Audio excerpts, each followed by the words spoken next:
Welcome to Module 7. You are just trucking along here. You are probably wondering when are these modules going to end, and you are really on the tail end of it.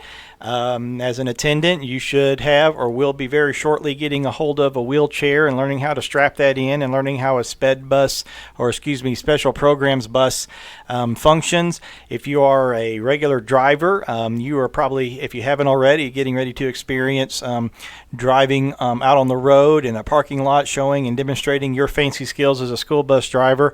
We're excited that you're here. I have a friend who wants to send you a very special and important message. He comes all over the place from, I believe, if you really want to get down to it, Hollywood, California, and or actually England if you want to really get technical.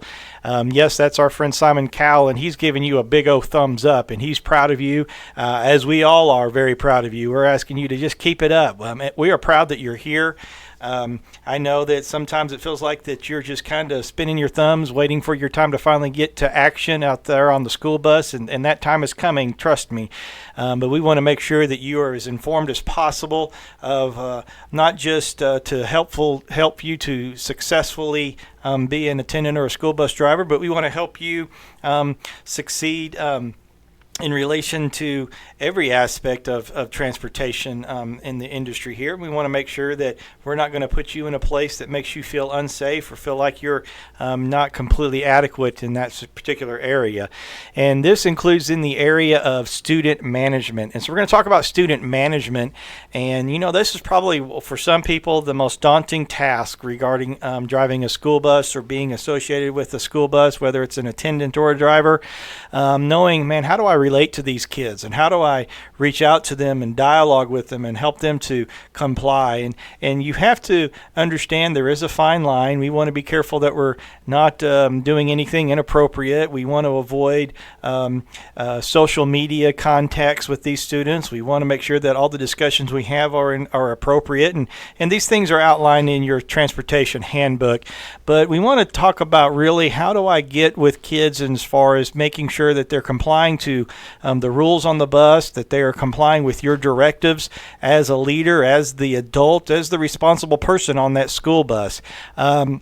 First, I would recommend that you are consistently kind, showing being as respectful as possible, even if they're not respectful or kind to you. It's you're the adult on the school bus, and you're the one that's expected to be the person with the more stable background, the more mature outlook on things. And these students, even though they look like grown-ups, they still have emotions and all kinds of different hormones and different things going on inside of their mind and in their bodies that they're not going to be consistent in their gesture of kindness or respect or courtesy. So you've got to be consistently kind, and the way to show that is to smile even when you don't feel like it.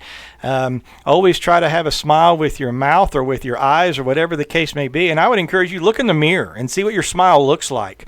Sometimes you may feel like you're smiling and your lips don't even turn up at all. And that might be something you need to evaluate. And I would encourage you just to evaluate, what does your smile look like when you're looking in the mirror, and making sure that those students can see that. As each student gets on the bus with that consistent kindness, do a positive verbal greeting when they're getting off or on the bus.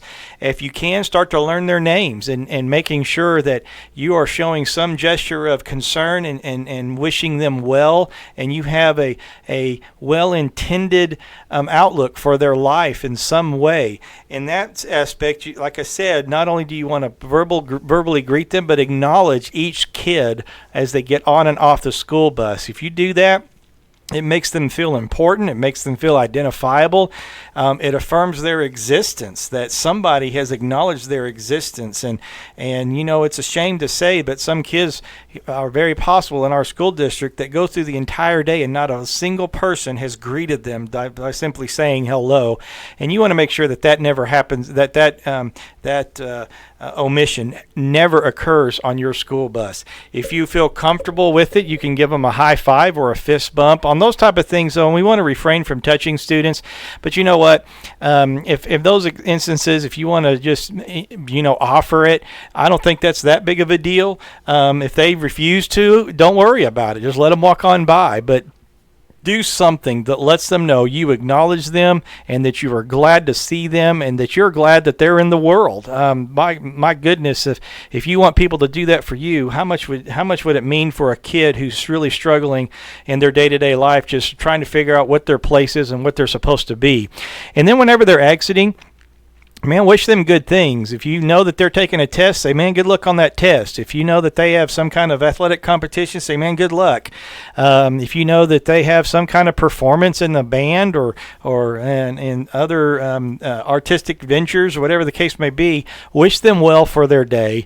And please realize that if they do not respond to you, it's not them necessarily being disrespectful. Maybe they're just too embarrassed or too shy to talk to you, and maybe they do have an attitude. Who knows?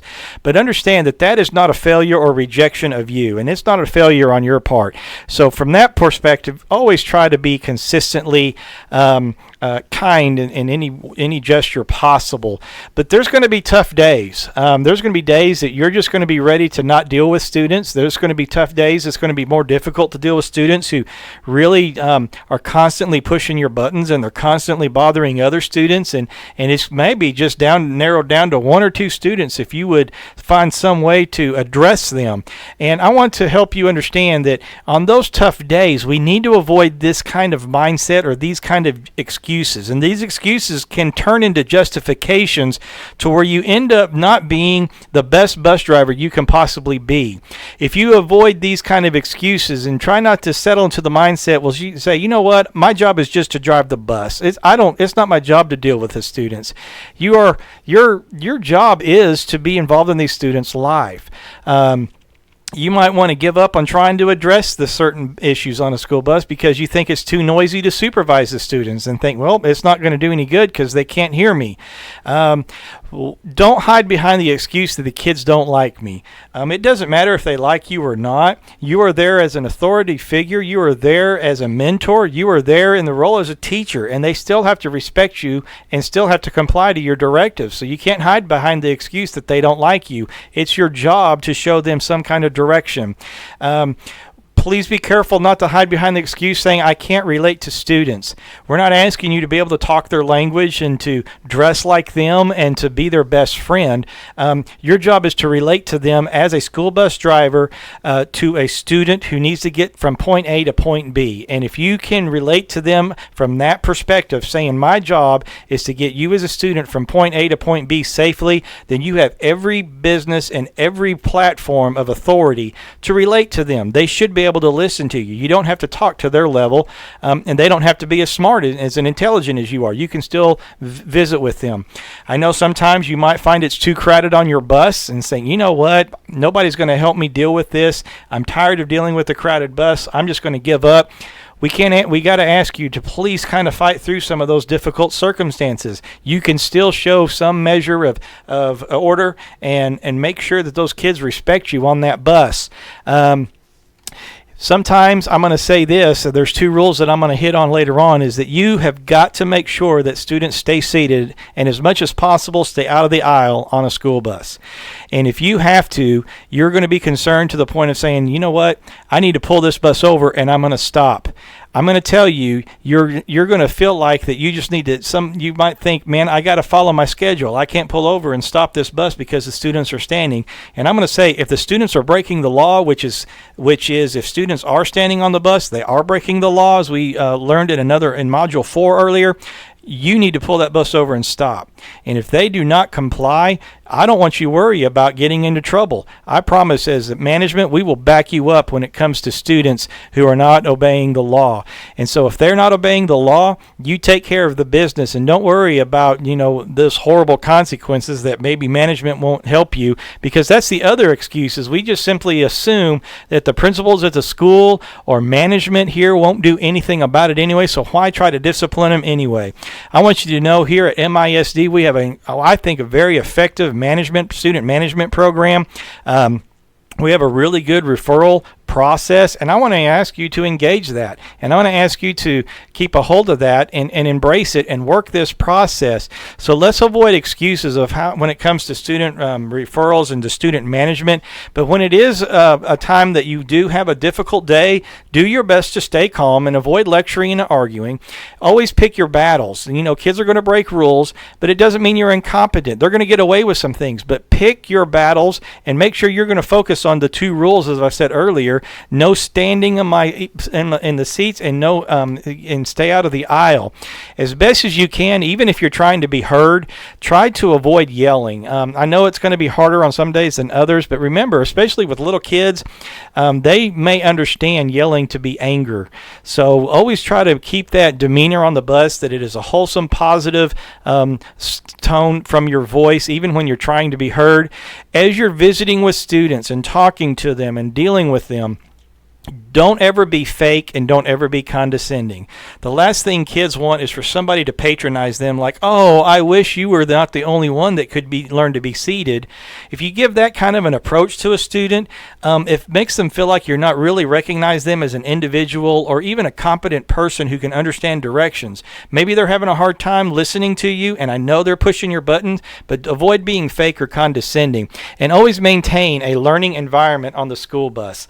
Remember, your school bus is an extension of the classroom. If they can't do it in a classroom, if they can't talk back, if they can't chew gum, or if they can't hit in a school classroom or in the hallway, they can't do it on your school bus. And always be willing to teach corrections as the students exit the bus. You know, if you see somebody, and you don't want to try to call a student out in front of everybody, but if you see a student who, let's say, threw a piece of paper and they quit doing it or whatever, just come as they're coming off the bus, say, hey, Johnny, I noticed you threw a piece of paper. Can you please not do that anymore? It's not very safe. And just leave it at that. But always try to maintain a learning environment and trying to teach them their lessons while they're getting on and off the school bus. Now, as you're dealing with the students and you're trying to keep it positive and wholesome, and you're trying to, be some kind of an inspiration and trying to keep it a professional relationship with these students, there's going to be times that students will absolutely refuse to listen to you, and they're going to push your buttons and they're going to keep going, and you need to come up with a driver intervention strategy, and that involves the referral process. And we're going to talk about this referral process right here, and I want you to understand that this is going to the step once the students have exhausted all of your patience and all of your attempts to try to correct the behavior. You've tried to tell them to quit throwing the paper. You've tried to tell them to sit down. You've tried to maintain positive. You tried to be positive about it. You greet them when they come on the bus. You greet them when they go off the bus. You've tried to do your part, but still there's going to be students that are not going to comply. So what do? I'm going to tell you, when it comes to this referral process, you have got to work the process. There's going to be times you're going to wish that kid got kicked off immediately off the bus. But you have to work the process. If you don't work the process, you are not going to get results. Not from your school principal, not from management here. Work the process, which means you have got to be patient.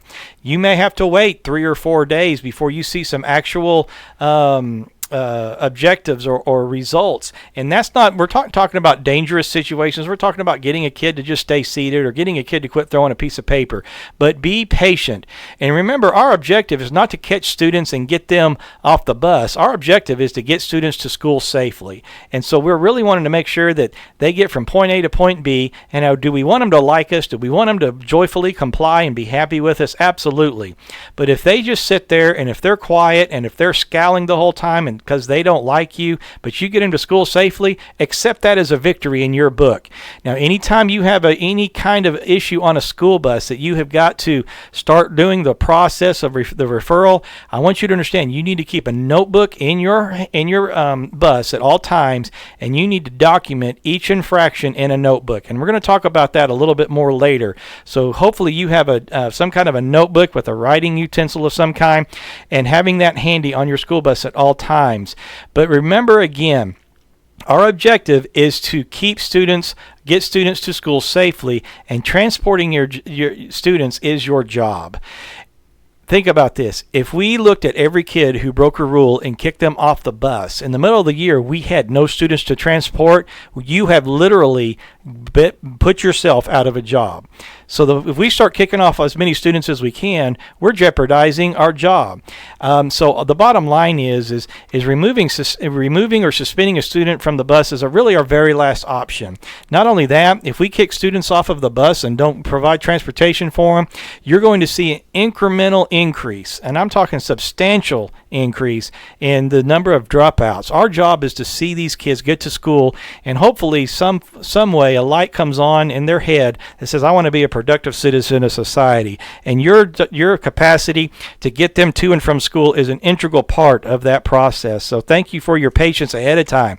So I'm going to tell you, when it comes to really knowing when do I write kids up or whatever I do for, because whatever I'm going to do to get these kids to mine, if you have 40, 30, 20 rules, okay, and it's everything from keep your shoes tied to sit up straight to put your hands on your lap to don't turn to the left, and I'm being suggestive here, but the bottom line is really try not to overwhelm them with rules. They have rules and guidelines and things they have to go through all day. I'm going to ask you to focus on 2 rules. Stay seated and keep the aisle clear. If you do those 2 things, I promise 90% of your, or I'm going to say, let me just round it down to 80%. I'm going to say 80% of your discipline problems will be eliminated. And there's the other 2 things. Don't just say it the first day of school or the first day you're driving with them. You repeat these 2 rules over and over and over and over. And don't just think you can do it one time per trip. You just holler out, hey, I need everybody to stay seated. Hey, I see people in my aisle. Can y'all keep my aisle clear? And just say that over and over. And if you see somebody violating it, just point it out to them. Say, hey, John, I need you to please stay seated. Or, hey, Johnny, your leg is in the aisle. Can you please get your knee behind the aisle? As long as the majority of their body is behind the seat in front of them, I count that as being in the aisle. You're going to have some students that are like 6 foot or taller, and they may need to put one knee out in the aisle just to make it more comfortable. Be flexible with that. There's going to be times that your bus is going to be way too crowded, and you're going to have to kind of fight through that and say, okay, as soon as I can, I'm going to start enforcing this keeping the aisle clear. But I need the majority of everybody's body behind the seat in front of them, and I need somebody to at least have part of their bottom on the seat on that school bus. So you're going to repeat these 2 rules, stay seated and keep the aisle clear over and over. And then if other violations occur, if there's a fight or somebody is throwing stuff, or if somebody is doing something like hanging out of the school bus window, you address those as they occur.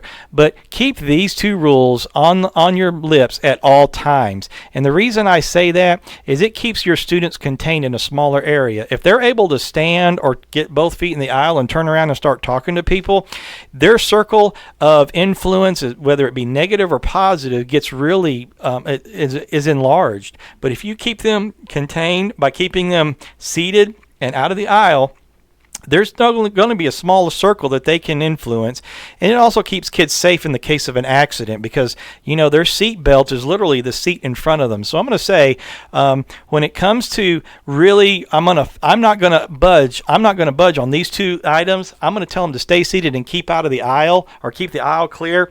Those are the 2 things that I really want to focus on. And so when it comes to these students who just say, you know what, I've tried to tell them to stay seated, I've tried to keep positive, I've tried to ask them to keep the aisle clear, they're just not listening. I want you to realize that we're getting ready to deal with these students as far as understanding where do I go and how do I begin to address these problems. Well, first of all, we need to understand there's 2 different categories of offenses. Now, I'm going to give you this, and there's probably different terminology from campus to campus, but let me just help you understand the minor offenses versus the major offenses. The minor offenses are those things that disrupt the bus route or puts any person in harm's way, whether they're standing or they got their feet in the aisle that's not safe, their body parts are out of the window, they're throwing objects on the moving bus. These are the minor offenses that you will need to keep track of. And you remember that notebook I told you? If they start to violate these offenses, those are the things you need to document. You're going to write down the name and the date and the name of the student, and you're going to keep track of these minor offenses right here.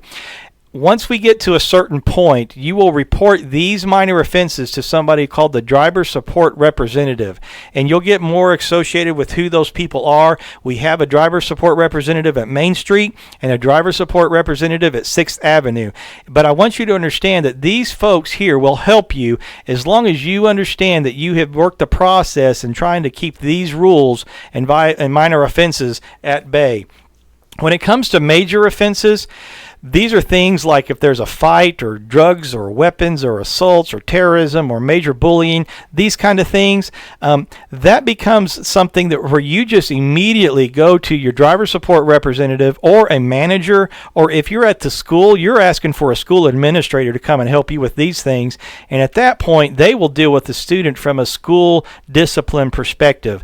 But we do have our own discipline system in which we have the authority to deal with these students in our own way if they are not behaving on the bus. So I want you to kind of understand those two things. So if a student gets to a point where they're not complying with your directives, I'm going to tell you this is the strategy that you need to embark upon. Remember, you're going to have a daily logbook. It needs to be a notebook with a pen or pencil, and you're going to record in this logbook. Once it gets to a point where you're ready to intervene with the referral process, you're going to start writing down the very first incident on day one, or the first time you're ready to deal with this. And this is dealing with the minor violations versus the major violations that we'll talk about in a second. That was in this last slide. You remember we talked about the minor offenses and the major offenses. Well, I use the term minor violations and major violations kind of interchangeable there. Let's talk about the minor offenses or minor violations. If a kid, let's say, is standing and you've told them 2 or 3 times, and you finally said, you know what, I've had enough. You say, Johnny, this is your verbal warning. I need you to keep seated. At that point in time, you're going to write down in your notebook, I told Johnny on September 1st, 2017 to stay seated. Johnny is a student at Ben Barber, and Johnny is in the 10th grade, and Johnny spells his name, and you're going to try to get the exact spelling, and you're going to write down it was during the PM run, and you're going to give them all those details, okay? Now, hopefully, Johnny will be okay here. But let's say Johnny decides to either stand or Johnny decides to throw something on the same trip. Well, if Johnny does not choose to comply, then you're going to say, okay, Johnny, I gave you a warning to stay seated or to stay in your seat, and now you throw a piece of paper. I'm going to reassign your seat. Hopefully on your bus, you will have room at that very front seat on the passenger side, and you're going to say, Johnny, come up here and take a seat. Now, Johnny has to come forward, and you're going to change his seat. If your bus is too crowded, make Johnny trade seats with somebody. Always make sure that whenever that you're going through this process that you follow through with some kind of action. So you're going to reassign Johnny a seat, and you're going to go back up here, and you're going to put in the second incident, okay? Now, here's the other thing. Johnny may be a couple days before he acts up again, and you're still going to go through the second process or second step. And then let's say Johnny stands up again and the same day or a day or two later, and this is the third incident. At that point in time, you're going to say, okay, Johnny, you're going to stay in your assigned seat, and now I'm going to write a referral. And that means his parents are going to be contacted. So when you go in to write a referral, you're going to write down the third incident in your notebook, and you're going to write a referral, and that means you're going to go to a computer and you're going to write down a referral process, and you need to report all 3 of these incidences, the dates, the name of the student, the school he goes to, all of these things. When it comes to a major violation, you're going to use your logbook and say, Freddie got into a fight with so-and-so, and then I contacted the administrator at the school campus, and you may have to contact MISD police as needed, or more than likely, you'll probably reach out to dispatch on any major violations. But the biggest thing is if you do not go through these first 3 steps, the biggest problem that you're ready to, the more serious consequences that follow the first 3 steps will never take place. So make sure you keep your logbook dated and up to date and verbally documenting each of these steps. Now here's an example of a notebook that I put together. Let's say that I got a guy named Freddie Fender here, and he threw a pencil. and I have the date, I have his name. I didn't put his school, but you want to put all that information in here, and you're going to document that on this date, Freddie threw a pencil. Now, the next day I come across, and I had an issue with another young lady named Janice Joplin, and she was being too loud. But the next day in the PM, Freddie threw a pencil again, and I'm going to document here, but this time I want you to notice I moved him to a different seat, and I warned him the next time he would be written up. So here I told him, I gave him his warning, and here I told him I was going to write him up if he did it again, and I changed his seat. Well, oh my goodness, looky here. On the third day here, in a row, Freddie Fender threw the pencil again. I reprimanded him, and I changed his seat again, or I put him back in the same seating assignment that I changed, and I warned him that I was going to be writing a referral on him. Okay? At that point in time, you're going to take this notebook inside, and you're going to report and document all of this into a computer format, and you're going to write all these things down for the driver support representative to check out. And this is when you get to the next step in the referral process. Okay? Now remember, when you're dealing with disruptive students, your first step is to give a verbal warning. Remember that. And that is strike one. Your next step is to change the seat, which is strike two. Okay? Then whenever you get to the third strike, you're going to go to the DS driver support representative, and you're going to write this referral. And you remember, you bring in that notebook that we saw here. You're going to bring in this notebook, and you're going to write down all 3 incidents right there, and you're going to report those. And guess what's going to happen? Strike 3 comes up when a phone call to the parents is going to come up. And that phone call to the parent is going to be something like, okay, Freddie Fender has been warned to not throw a pencil. He changed his seat and told him not to throw a pencil. He did it again. So Mom and Dad, we're going to ask you to help us, and please be advised, if Freddie doesn't change his behavior, it's possible he will be suspended. So after the third strike, we're contacting the parents. If Freddie or whoever you're talking to doesn't behave, you're going to document the 4th strike, and there's going to be the very real possibility of a suspension, and that could range anywhere from 1 to 5 days. Then, after that suspension, if the student still does not comply, you're going to see a 5th strike, and that 5th strike may range in a suspension from 5 to 10 days. And then if this student still doesn't comply, that student is going to be suspended, subject to a suspension the rest of the school year. And so I want you to understand that this thing, the referral process, it doesn't seem very harsh at first, but it starts to bite a little bit more as it gets through the process. But please know this. If you do not do these first 2 steps, and if you do not document the incidents that are occurring on your school bus, you will never get to this stage of the referral process as well. Now let's talk about some special circumstances, and we're almost done with this video, but I do want to touch base with you and understand that you cannot deny transportation to a student at a campus. If they're suspended, that's fine. But if a kid comes up and you're just saying, man, I'm tired of dealing with you, I'm going to keep you away, you cannot deny that student transportation. Nor can you deny student transportation at a school bus stop, okay? You need to let those kids get to school. Even if the kid is suspended at the school bus stop, you need to go ahead and let that kid get on the bus and go on to school, and we'll report that to dispatch, and then we'll deal with that accordingly. But especially at the campus, if that kid is suspended, then you can deny them at the campus and say, this student is suspended. You cannot get on this bus.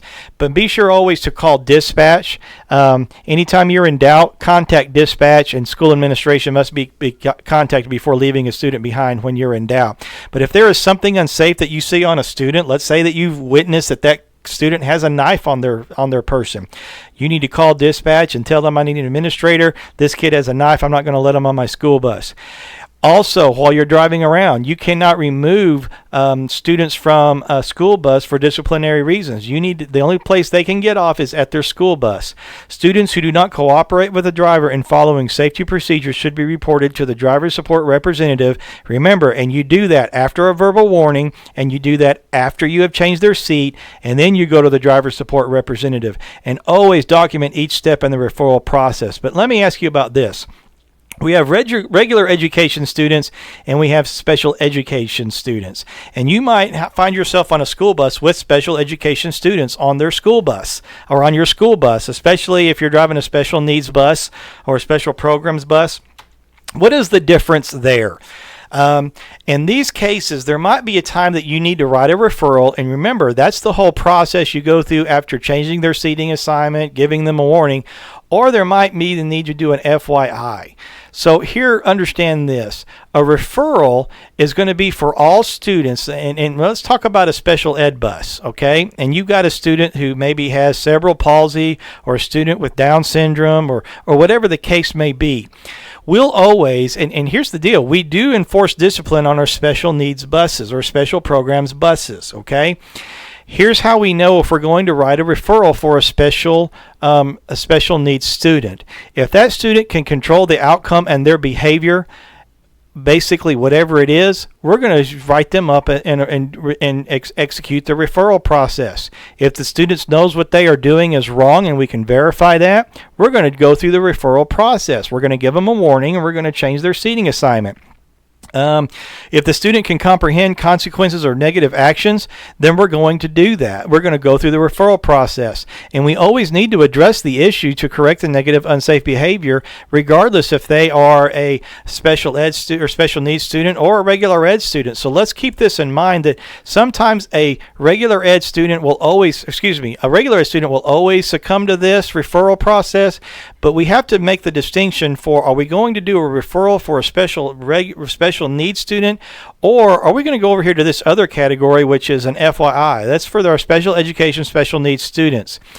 We may not go through the referral process, but instead write an FYI, which is communicating with our administrators and our management to say we had an incident on a school bus.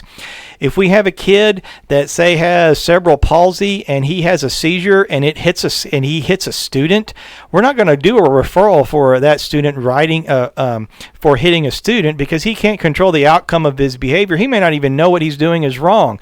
So if the student cannot control the behavior willingly, we're going to do an FYI, because a student did hit another student, and we need to report that. Also, if a student is not aware of what they are doing is wrong, we're going to do an FYI, or if a student cannot comprehend the consequences of negative actions, we still need to address the issue for the safety and matter of all the passengers, but we're going to do it a little bit differently from a referral versus an FYI. So I want you to know that if you're ever on a special education bus, or a special programs bus, we may have to deal with discipline a little bit differently. But when it comes to regular education students and all regular education routes, we're going to follow this referral process to a T. So that was a real quick overview of the discipline process, and I know that you've been patiently listening, and I hope you have a little bit of information and understanding. Please look at your transportation handbook, but let me give you a warning here. If you do not properly work the referral process, I promise you, you will not get help from management. They're not going to be equipped to talk to parents and say your student is off the bus. Why? Because the parent is going to ask, well, what did my student do wrong before? If we have no documentation to show that there is a pattern of misbehavior on the bus, management can't help you. The other problem is, if you don't work the process, is the student will never get corrected the way they're supposed to. If you just ignore the problem or keep bypassing the problem and keep telling them you're going to get kicked off the bus or you're going to get in trouble and nothing ever happens, they're going to keep doing their behavior that's disrupting the student transportation process, and the disrupting behavior will continue. So I'm asking you to really embrace and review the process of discipline or student management on our school buses. Embrace the referral process, and I promise you will see the results. In the end, it will all come together, and you'll see a more wholesome bus. And so I wish you good luck in managing your students, and know that the Student Transportation Training Department and management are here to help you out. Good luck with the rest of your training, and go get them. And I think that you're going to be a great asset to our community and to our environment here at Mansfield Independent School District Transportation.